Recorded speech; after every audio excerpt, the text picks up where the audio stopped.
It's 2025 and I welcome you into a brand new year. It's once again that program that you can count on when we talk business and the market, either locally or globally. Hope you had good shopping and fun during the holidays. Welcome to MarketSquare. I'm Francis Ogo. On today's episode, we promise you updates and fresh stories to start the month. Don't touch the dial. Stay with us.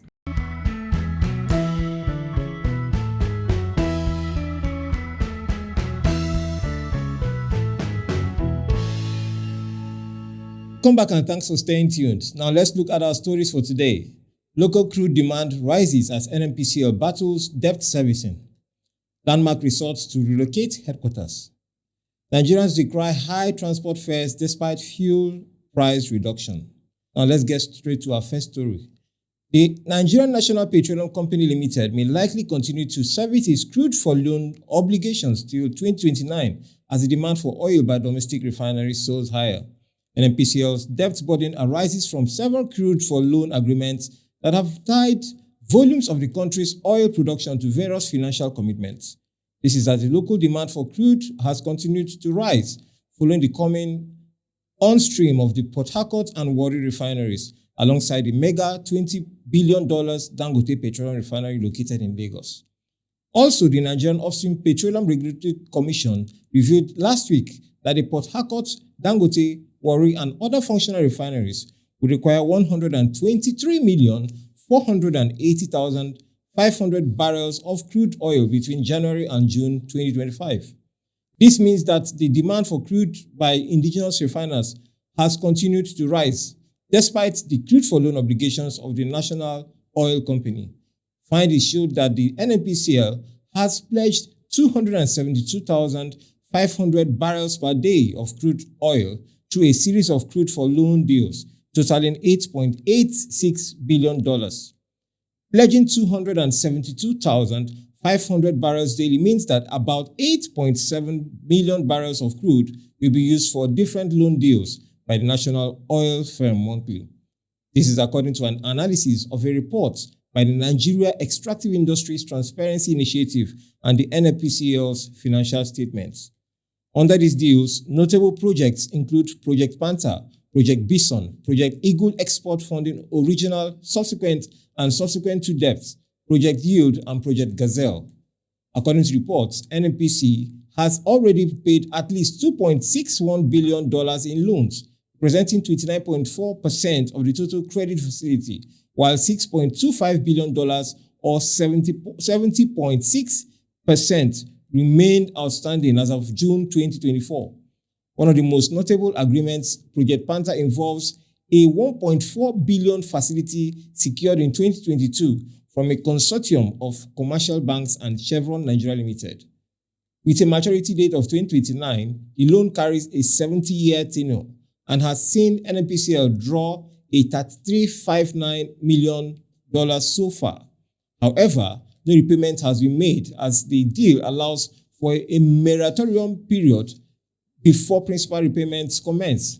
In exchange, 23,500 barrels of crude oil per day have been pledged as collateral under financing terms that include a 3 million SOFR rate, a 5.5% margin, and 1% liquidity premium.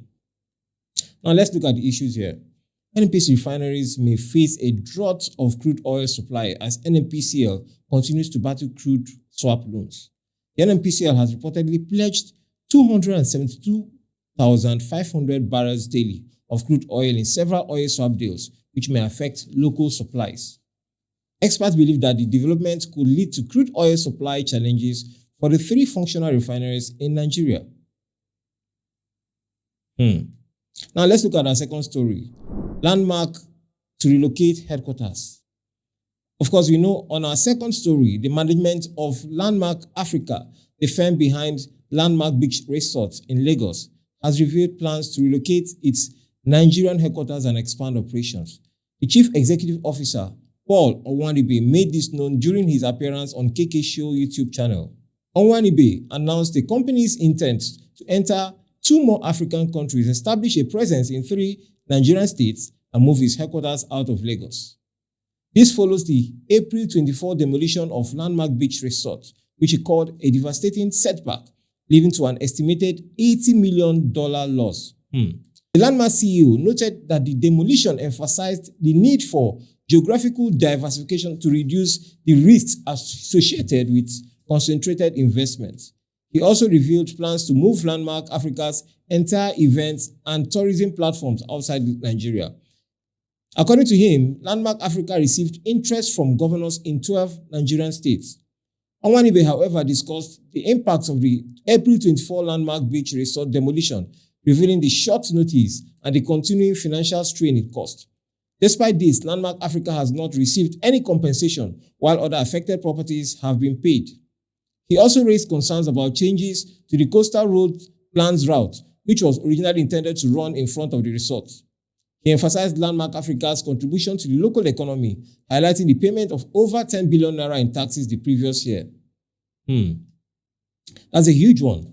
Now, recall that a part of Landmark Beach on Victoria Island, Lagos, was recently demolished to give way to the Lagos-Calabar Coastal Highway, Nigeria's biggest public infrastructure project. This was despite the outcry in some sections about the potential jobs and means of livelihood that will be lost. Now, the Minister of Works, Dave Umahi, while defending the demolition, noted that the move was necessary considering the landmark center was located on the federal government's right-of-way. The minister had earlier assured that with the design of the Coastal Highway project, only 50 meters of the shoreline and a few shanties will be removed, while permanent structures will be left intact. Now, a post on X from Landmark Africa, the parent company of the beach, in reaction to the exercise read, "What we built in 6 years was destroyed in 6 hours. Wow." Now, alluding to the investments believed to be around $200 million that has been turned to ruins, they however promised to be back. Recall that Landmark owner Paul Onwanibe had earlier pleaded that the government return the construction of the coastal road to the original alignment before it was moved to the part of the beachfront. He said the original plan will not only save businesses that will be destroyed as a result of the revised plan, but also save money and manpower to the government. He also said the original alignment of the coastal road was Water Corporation Road. I mean, you had the picture of your screen and it showed quite clearly the Water Corporation Road, the 2 feeder lanes, and then the medium that was meant to house it. Wow. I feel for the brand because this is a huge investment loss and I know they will bounce back very soon. Now, let's move to the next story. Now, it's Christmas has just passed and New Year, while people traveled, people spent huge sums of money trying to pay transport costs and everything. Now, let's look at this particular story. Nigerians have lamented that despite the reduction in the price of petrol, transporters have failed to effect a reduction in transport fares nationwide. These angry Nigerians added that instead, the prices are still going up. According to reports, on December 19, 2024, the Dangote refinery reduced the ex-depot price of this petroleum from 970 to 899.50 per litre. This sparked intense pricing competition in the downstream sector, forcing the NNPCL to reduce its depot price to 899 per litre. Similarly, the refinery announced its partnership with MRS Petroleum Station to sell petroleum from its retail outlets nationwide at 935 per litre to the delight of Nigerians. President of Dangote Industries Limited, Aliko Dangote, has clarified that the recent reduction in the price of premium motor spirits, popularly known as petrol, to 899.50 per litre as its loading gantry was primarily driven by the complex dynamics of market forces. However, Nigerians have lamented that though this is a reduction in the petrol price, transporters have failed to reflect the change in the transport fare. Reports say the normal fare from Oshodi to Iyanagbaja is 500 naira, but after the price of fuel increased, it went up to 700 naira. Now that the price of fuel came down before Christmas, it was 1,000 naira.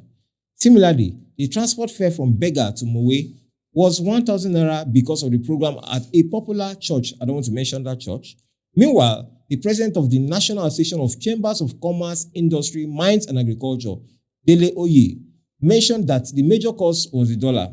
According to him, another major factor is the fact that Nigeria is not a supply economy.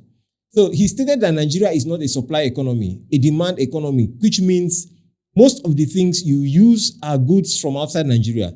If Nigeria were a supply economy, it would be that most of the things we can produce, like Turkey, which is a supply economy. The Nasima president stated that Nigeria's production capacity cannot handle 30% of the country's needs. He maintained that the only way Nigeria's economy can grow is to provide single-digit capital for the private sector.